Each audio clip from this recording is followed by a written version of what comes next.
Baby Toby. Baby Toby. Good morning, Tonga. Good morning!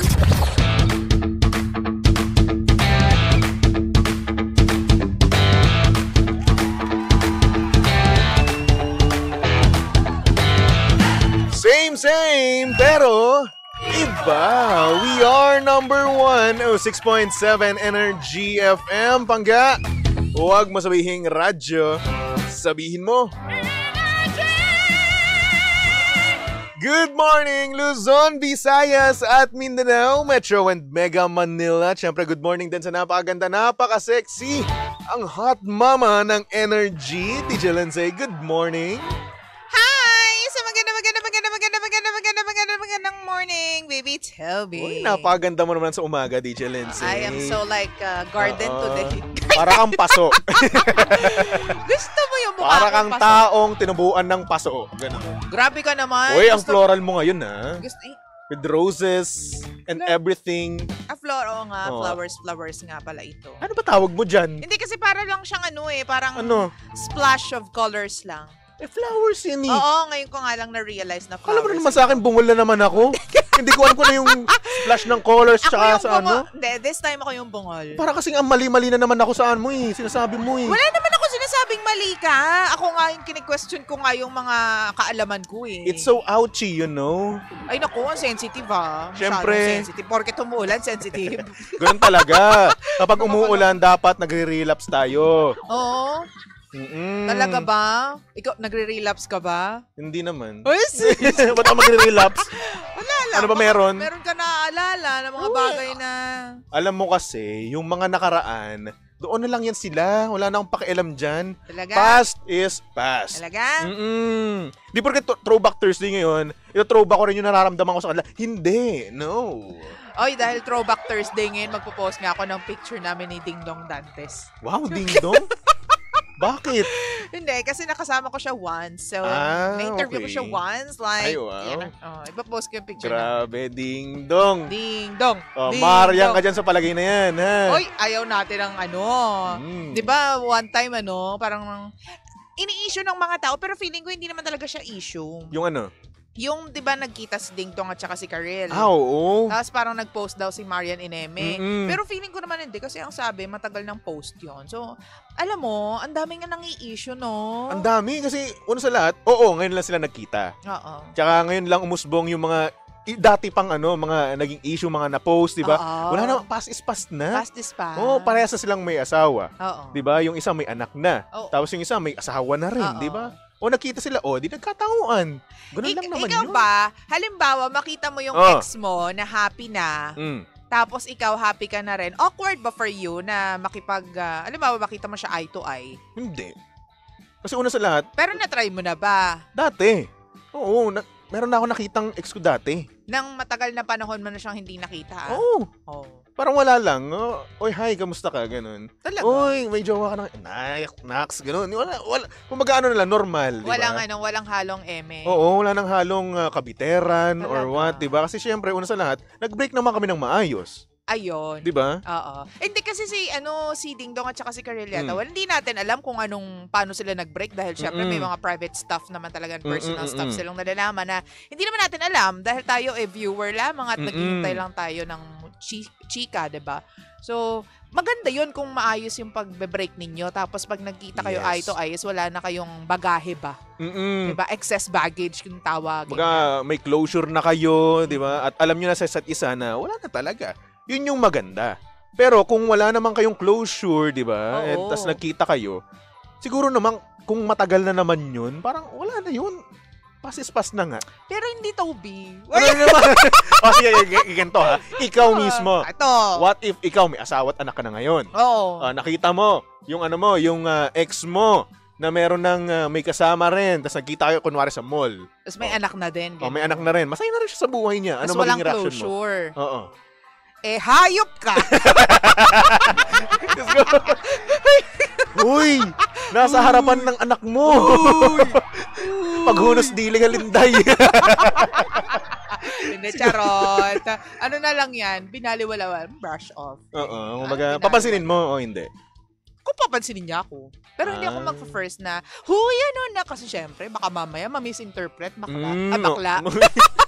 Straight Girl, ako. Oo, sorry na. Baka ma-misinterpret. Actually, oo, tama ka dyan. No? Kasi minsan kasi, iba kasi yung takbo ng utak ng mga Babae. lalaki eh. Paminsan-minsan. Babae din, Toby. Sige, babae rin. Lahat Kasi ng ibang tao. Ang makakapansin niyan, lalo na kung alam nila na exes, di ba, kami. Yung babae, grabe yung ano niya, yung mata niya, napakatalim niya, at Diyos saka ko, day. matang agilan yan kapag kapag Oo. mga ex-ex yung nagkita. Minsan kasi nangyayari, di ba, nami-misinterpret nila. Kapag masigla ka na Oo. nag-approach sa kanya, ay parang, Oo. parang gusto pa ako nito. Bakit parang- ganon sila? Oo, Diba? gusto niya pang makipag-bonding sa akin, di ba? At parang excited na excited kang makita siya, parang ganon. Na-miss mo ba ako? Ay, Oo. nako.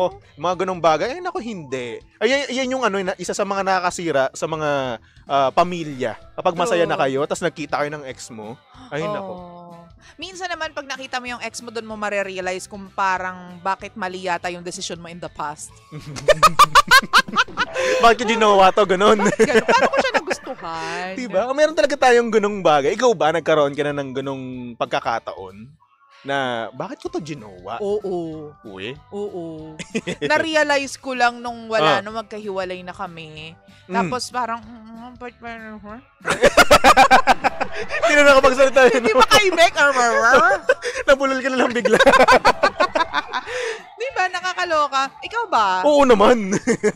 Grabe naman sa oo naman. Ang bilis naman. Kasi, di ba, meron naman talaga tayong nire-regret na ginawa natin.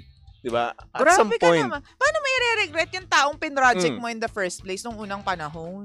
basta. Ayoko na magsabi dito. Ay, Ayun na nga. gusto mo ko na lang? Wag. Hindi Pero- kasi may mga pagkakataon talaga na wala na-in love tayo ng mabilis. Pero at the same time, ang nangyari lang naman kasi, yes, naging kayo. Oo. Pero yung experience mo with her or with him ay hindi maganda. Oo. Yun yung yun yung masaklap doon, di ba? Kaya Oo. parang nire-regret mo na siya na ginawa mo siya. Kumbaga, gusto mo naman siya nung Oo. nung una. Yes. Pero, when you got to know her and slash him, di ba? Kasi pwedeng sa amin, hindi pala siya ganun kabuting tao. At Yes. hindi naman hindi siya mabuting tao, but sometimes, hindi suwak yung interest ninyo. Mm-mm. May mga belief siya na hindi mo binabay, ganyan. Tama. May mga belief ka na hindi tugma sa kanya. Mm-mm. And at the same Diba? time, nagiging toxic na rin yung relationship nyo. Kasi nga, hindi kayo pareho ng Oo. direksyon. Kaya nagkakaroon ng umay factor. Kaya ngayon, naghiwalay kayo, ay, bakit ko to naging jowa? Bakit ko to minahal dati? True. Oo, kaya ngayon nagkaroon ng regrets. Ganon yung mga tao ngayon. Totoo. Kaya ang mahalaga, kilalanin muna natin yung mga tao bago natin jowain. Oo. Oo. At saka naniniwala ka ba na kung sino yung partner mo reflects of what person you are? Ako naniniwala ako sa ganun. Ako din. Sige nga, explain it. Ikaw muna. Ikaw muna. Ikaw nagtanong eh. Hindi kasi syempre, kung halimbawa, jowa mo yan, partner mo yan, o kaya asawa mo yan, nagustuhan mo yan, ibig sabihin, nag-click kayo. Para mag-click kayo, dapat same kayo ng interest. Yes. Majority, hindi sa lahat ng bagay, swak kayo ha. Mga majority, karamihan ng mga paniniwala, nagtutugma kayo. Yes. Diba? Pati hobbies, Yan. practice. Diyan kasi ganyan. nagsimula yung bonding moments nyo no? Like for Oo. example, kung ikaw mahilig ka sa sa gaming, 'di ba? Oo, Nasaktuhan na mahilig din siya sa gaming, 'di ba? Oo. Eh di ayos, makapag-bonding kayo. Baka kapagturuan kayo ng mga bagay-bagay. And at the same time, ang mangyayari diyan, mabibuild nyo yung foundation nyo diyan eh. True. Through games, 'di ba? Kung ano naman yung hobbies na gustong-gusto nyong dalawa parehas, 'di True, ba? oo. Kung gusto niyo manood ng movies, ayan, kung mahilig kayo, movie dates kayo. True. 'Di ba? Kung mahilig kayo kumain ng kunwari, kung parehas niyo gusto si Gordon Ramsay, Pareho kayong foodie. foodie, 'di ba? Kumain kayo sa restaurant niya, kumain kayo ng masarap na pagkain. Ako naniniwala ako, Toby, na itong mga sasabihin ko, malaking factor siya para mag-click ang dalawang tao. Religion, politics, and ano yun, may isa pa religion, politics, and family. Huwag mo kay middle finger. Hindi. Huwag ako. Religion, politics, and family. Ah. Kapag nagkakaswa kayo dyan sa tatlong yan, malamang sa alamang mag-click yung... Actually. Hindi natin parang sabihin na magiging perfect yung pagsasama, but magkiklik kayong dalawa. Pero at the same time, minsan naman, meron din namang mga tao, o magkarelasyon na nag-a-adjust sa isa't isa sa gusto ng iba, sa gusto ng isa. Well, like for example, may mga tao dyan, na na nagpapalit ng kanilang religion para lang maging same sila nung taong mahal niya, di ba? Oo, di ba? So yun, mahal na mahal niya talaga yung taong yun. Gusto niyang mag-work talaga. Di ba? Oo, totoo yan. Parang, halimbawa, kami dalawa ni Romel. Ito naman sa attitude naman. Siya, social butterfly siya. Ako, introvert ako. So, paano, be? Di ba? Magkahiwalay. Kumbaga, minsan gusto ko lang mag-recharge ng energy. Tapos I siya, feel you. gusto niyang Lumabas with friends. Tapos parang hinihila niya ako. Mm-mm. Ganyan, parang makipag-bonding ka naman sa ibang tao. Ganyan. I Parang like ayaw mo, bonding with myself more. Tsare. Diba? Parang iisipin mo, na parang, lalabas na naman ako. Oo. Hindi, dito na lang ako. Tapos siya naman, kapag aalis naman siya, tapos gusto niya may mga kasama siya, sabi ko, ba't ba hindi ka makaalis mag-isa? Ba't kailangan may kasama ka palagi? Ano ba yan? Yan kasi yung personality nila. So, ganito naman, tanong ko naman, Ikaw paano ba? naman kayo nag-work? Paano kayo nag-work since magkaiba nga kayo, Ayun di nga, ba? pero kami ng insights about family, religion, and politics. Subukan mo rin ba mag-jowa na, kumbaga, baliktad ng pananaw mo about politics, religion, and family? Oo naman. Hindi na nag-work. Oo. Diba? Hindi. Diyos ko. Sabi ko sa'yo, lalong-lalo sa politics. Oo. Sabi ko sa'yo, nag-aaway talaga. Kaya nga ako din, nagkaroon ako ng ganyan talaga, nag-aaway kami, hindi kami nag-uusap. Kasi pinagtatanggol ko tong presidente na to, tapos siya, ayaw niya doon sa... Ako naman, wala naman ako sa pinagtatanggol. Oo. Ina-question ko lang kung bakit siya nag-come up sa ganitong klaseng idea. Which is normal. Oo, which is normal, Kasi no? yung isa, Gina G. Oo. Kasi ako naman hindi naman kasi ako sa political kinemerot na sobra-sobra, no? Ako naman parang may paniniwala ako. True. Pero behave ako, andito lang sa akin 'yon. Kung ano man yung opinion ko, no? Akin na 'yun. Wala na akong pakialam doon. Hindi ko na sasabihin 'yun para maano ko yung iba, ma-follow ko rin sa pinapalo ko yung ibang 'yun. Maperwisyo mo yung ibang tao. Ko pa. At hindi ako magka-cut out ng friendship over that, no? Oo. Kasi ang nangyari kasi ngayon kapag magkaiba kayo, tiwalis sa idea niya kung ano yung gusto niya. Tapos toxic ka na. Oo, toxic ka na. Mag-friendship over kagad kayo. Toxic kayo agad? Parang nang talk bakit naman ganun? Toxic agad? Umiinit na naman ulo ko eh. Huwag ka mainitin yung ulo mo. Hindi naman kasi dapat Huwag mo painitin. Alam mo, we just have to respect each other's opinions and belief pertaining to yung mga bagay-bagay. Just because you don't agree with me doesn't mean I don't have to agree with you. Well, pwede rin naman. Pero mas maganda niyan kung irerespeto ninyo. Diba, irespeto niya. Yan yung paniniwala niya eh. Yan yung opinion niya eh. Respetuhin natin. Ito rin yung opinion ko. Respetuhin mo din. Hindi porket magkaiba tayo ng opinion, magkalaban tayo. Diba? Nangyayari naman kasi hindi na tayo naging makabayan eh. Uy, wag dyan. Okay, sige. Huwag na tayo masyadong mag-dwell dyan. Basta nangyayari naman kasi ngayon, away-away na, kumbaga. Basta away-away respeto, na. Toby, yun yung pinaka-importante. Respeto na lang ang mga opinion ng mga bagay-bagay ng mga tao. Oo. Diyos ko, day. Respeto nyo rin na wala nang pasok sa ibang mga lugar dahil nga po sa habagat, no? Baka na naman sa ibang lugar. Valenzuela, alam ko sa Cavite, meron dyan nag-cancel na po, and Cainta, alam ko nag-cancel na rin. Ang dami na namang mga estudyante. Ang dami na namang mga estudyante na masaya ngayon kasi nga naman naka-cancel ang pasok, and at the same time meron pa silang baon. Nakakuha na ng allowance in advance. Ang lulupit, no? Alam mo, ganyan ka ba dati? Lugi yung mga magulang na nagbibigay ng allowance weekly or monthly. Oo, kasi ayun na yun eh. Diba? Wala ka ng takas dun, hindi mo na mauulit eh. Hindi mo na makukuha kagad yun eh. Galing talaga. Diba? Ikaw ba, na-experience mo ba yun? Ito ba, OJT natin, may allowance ka na ba? May allowance ka? Nakakuha na. Madaya. Di pumasok naman siya dito. Tama. Taga Bulacan pa yan. Habagat nga eh. Oo. Grabe, ang layo-layo nga yan. Uwian, Bulacan to Ang laki ng pasalamat ko dyan. Buti pa sa kanya nagpapasalamat ka, sa akin hindi. Ay, wag na. Ay, wow. Diyos ko. Ay, naka.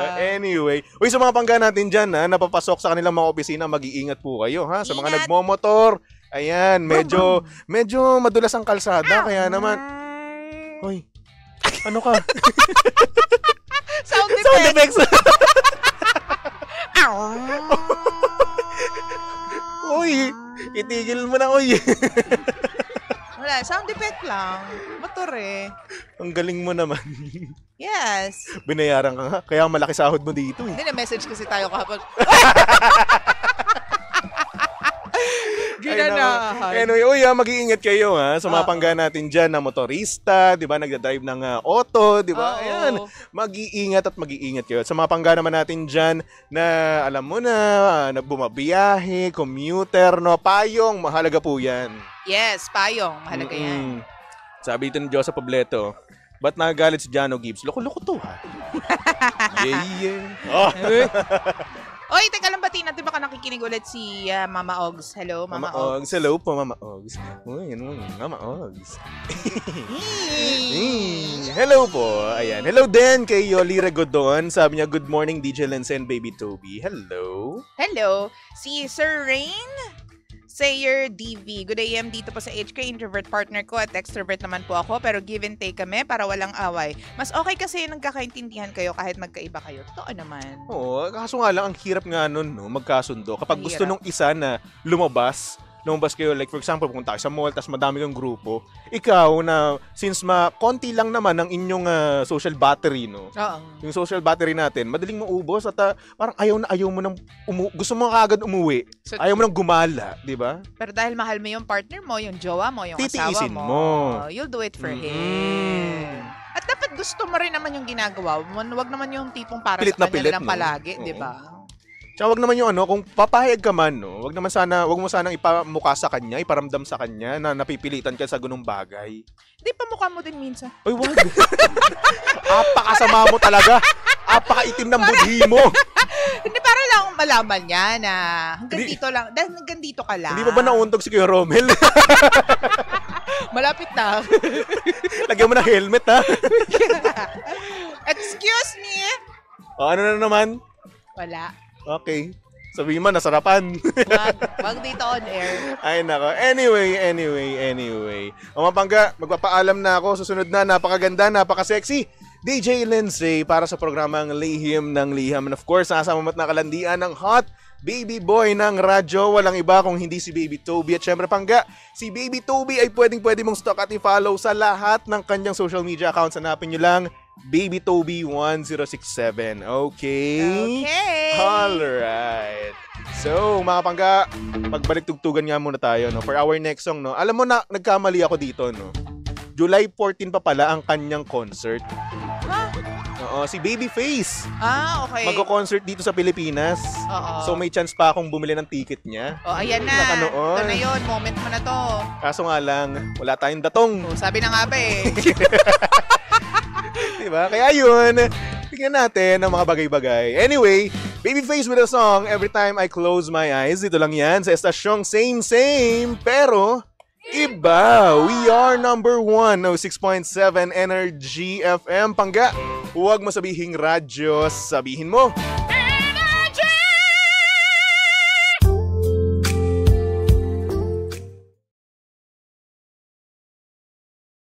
Hi, Pangga! Please do like, share, follow, and subscribe to our social media pages at Energy FM 1067 on Facebook, Twitter, Instagram, YouTube, and TikTok. Samahan mo na rin ako sa ating Facebook Live and TikTok Live sa programang Lihim ng Liham every 8 a.m. to 11 a.m. Pangga, ako po nag-iisang girlfriend mo sa radio. My name is Lindsay. Lindsay. Huwag mo sabihin radyo, sabihin mo Energy.